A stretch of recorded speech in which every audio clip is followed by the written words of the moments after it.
안녕하세요, 수련입니다. 제가 이제 출국을 이틀 앞두고 있어요. 그래서 출국 전에 단 하나의 소설을 추천한다면 무엇을 추천하고 갈까 되게 고민을 많이 하다가 이걸 해야겠다 싶어서 이번에는 소설을 추천하러 왔습니다. 아직 한국에는 그렇게 잘 알려지지 않았는데요. 지금 서서히 한국 독자들에게도 알려지고 있는 그런 작가의 작품이랍니다. 그동안 수련서재에서 소개했던 감성감성하고 약간 물렁물렁한 그런 문학과는 다른 느낌이에요. 뭔가 문장을 약간 이렇게 툭 던지는 느낌? 나를 괴롭히는 게 있으면 그거에다가 약간 에이 퇴 이렇게 침 뱉고 휙 돌아서는 그런 강한 느낌? 약간 무심하면서도 약간 강하게 현실을 맞부딪히면서 사는 느낌이었어요. 맞아요. 강해요. 약간 감상적인 것이 없고 자유롭게 표현하는 것이 되게 매력있게 다가왔던 소설이었습니다. 제가 진짜 좋아하는 김현수 작가님도 강력 추천한 단편 소설의 진수라고 말할 정도로 강추했던 그 작가는 바로 이분입니다. 이거예요. 루시아 벌린 작가의 청소부 매뉴얼입니다. 이거는 웅진 지식하우스 출판사에서 나왔고요. 이 소설을 읽기 전에는 작가의 삶을 조금 알아두시는 게 좋아요. 저도 처음에 이걸 읽으면서 되게 조금 어렵고 난해했던 부분이 있어서 이 뒷부분에 보면 여기 표시를 해뒀어요. 작가 소개랑 그리고 뭐 편집 후기 이런 것들이 나와 있어요. 이 작가의 말이 아니라 이제 타인이 봤을 때 작가의 어떤 모습이라든지 이 작품의 해설 같은 것들이 조금 나와 있는데 이거를 저는 먼저 읽고 봤었거든요. 일단 루시아 벌린은 알래스카에서 36년에 태어나셔가지고 미국의 서부 지역과 그 다음에 칠레 광산 지역에서 이제 어린 시절을 보냈어요. 그리고 3번의 결혼과 3번의 이혼을 거쳐서 아들 4명을 얻게 되죠. 근데 그 아들을 홀로 키운 정말 강한 여성이었다는 거. 홀로 이제 생계를 책임져야 했기 때문에 긴 장편 소설보다는 단편 소설 위주로 계속 썼던 것 같아요. 진짜 안타까운 게 이렇게 쓴 단편 소설이 생전 주목을 받지 못한 채로 이 작가는 2004년에 이제 하늘나라로 떠나게 됩니다. 3번의 이혼, 그리고 알코올, 약물 중독, 혼자서 내 아들을 키우면서 생계를 유지해야 했던 그런 그녀의 정말 파란만장한 삶, 정말 지독하고 힘들었던 그녀의 삶 속에서 그녀는 어떤 소설을 썼을까요? 소개해드릴게요. 자, 루시아 벌린의 청소부 매뉴얼 포인트 3가지 말씀드리겠습니다. 첫 번째, 작가들의 작가. 아는 사람만 아는 작가였던 루시아 벌린의 인생이 담긴 자전적 단편소설 43편이 있는 소설집입니다. 두 번째, 절제되고 생략된 언어로 독자에게 상상의 공간을 주는 색다른 전달 방식입니다. 세 번째, 최소한의 단어로 복잡한 감정과 사소한 감정을 모두 드러내는 살아 숨쉬는 듯한 묘사로 공감과 웃음을 주는 에세이 느낌의 이야기입니다. 명문장을 제가 3가지를 한번 뽑아봤습니다. 첫 번째는 청소부 매뉴얼이라는 단편에 나온 문장입니다. 차를 타고 지나가는 부자들은 거리에 있는 사람들을 절대로 보지 않는다. 가난한 사람들은 차를 타고 지나다니면서 늘 거리에 있는 사람들을 본다. 사실 그들은 그냥 차를 타고 돌아다니며 거리에 있는 사람들이나 보는 것 같다. 가난한 사람들은 많이 기다린다. 사회보장연금 수령, 실직수당 신청, 빨래방, 공중전화, 응급실, 감옥, 기타 등등.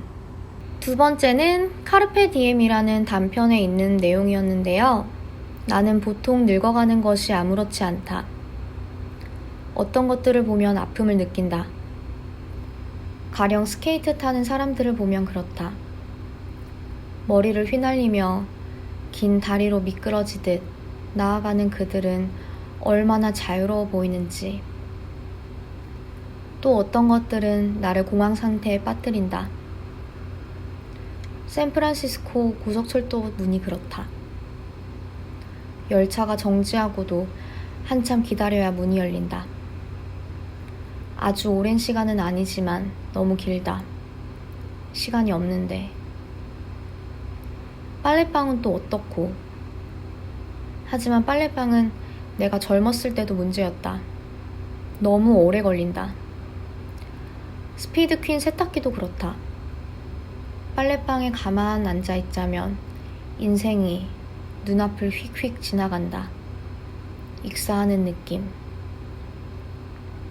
마지막 세 번째는 성과 악이라는 곳에서 나온 대화 내용입니다. 전적으로 이기적인 생활로 돌아가는 건 옳지 않아. 삶의 유일한 목적은 더 좋은 세상을 위해 싸우는 거야. 넌 그동안 배운 게 아무것도 없니? 많이 배웠어요. 세상엔 바꿔야 할 게 많다는 건 알겠어요. 하지만 그건 그 사람들의 싸움이지 내 싸움이 아니에요. 네가 그런 말을 하다니 믿을 수가 없구나. 너 모르겠니? 그 태도, 그게 바로 세상의 문제라는 걸?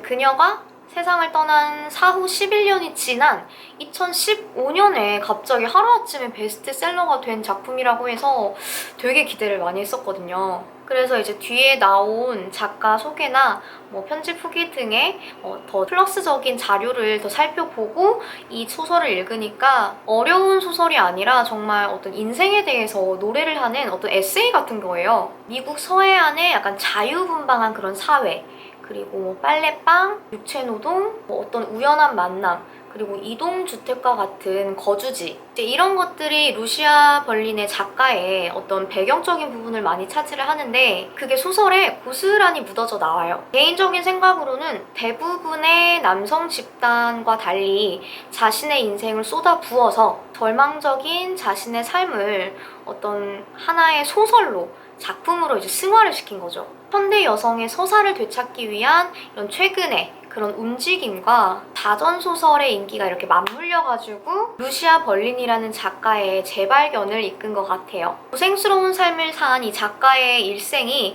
단순히 막 희망적이거나 어떤 절망감이나 좌절감에 훅 빠져가지고 자긴 연민을 한다던가 자괴감에 푹 빠지진 않아요. 근데 신기한 게 배경은 우울한데 되게 읽으면서 진짜 피식피식 웃게 되는 그런 재치 있는 문장들이 되게 많더라고요. 어두운 환경과 사건임에도 불구하고 독자들한테 이제 전달되는 그런 느낌은 긍정적인 거죠. 그런 전달 방식이 되게 독특하고 신선해서 되게 감상적이거나 약간 서정적인 한국 소설과는 또 다른 매력이 있는 것 같아요. 포용력을 갖춘 산문소설에 인간애와 공간, 음식, 색채, 냄새, 언어 이런 것들에 억제할 수 없는 속성과 연결되어 있는 이야기이기 때문에 되게 활기가 넘칩니다. 그 김현수 작가님의 추천사를 빌리자면 그동안 루시아 벌린을 몰랐다고 해도 괜찮다. 지금이라도 읽을 수 있으니 얼마나 다행인가. 라는 이 작가님의 말처럼 지금이라도 읽어서 정말 감사하고 대단한 그런 소설. 여러분도 꼭 읽어보시고 매력있는 작품을 발견했다는 그런 기쁨을 함께 저와 맛보셨으면 좋겠습니다. 저는 이제 유럽에 곧 떠나고요. 2달 정도는 제가 영상으로 만날 수 없을 거예요. 너무나도 아쉽지만 구독자분들 떠나지 마시고 이제 여름의 막바지에 들어선 것 같은데 건강 되게 유의하시면서 무탈하게 마지막 여름 잘 보내시길 바라겠습니다. 저와 그러면 수련서재에서 이번 가을에 만나도록 하죠. 모두 건강하시고 다음 계절에 만나요. 안녕.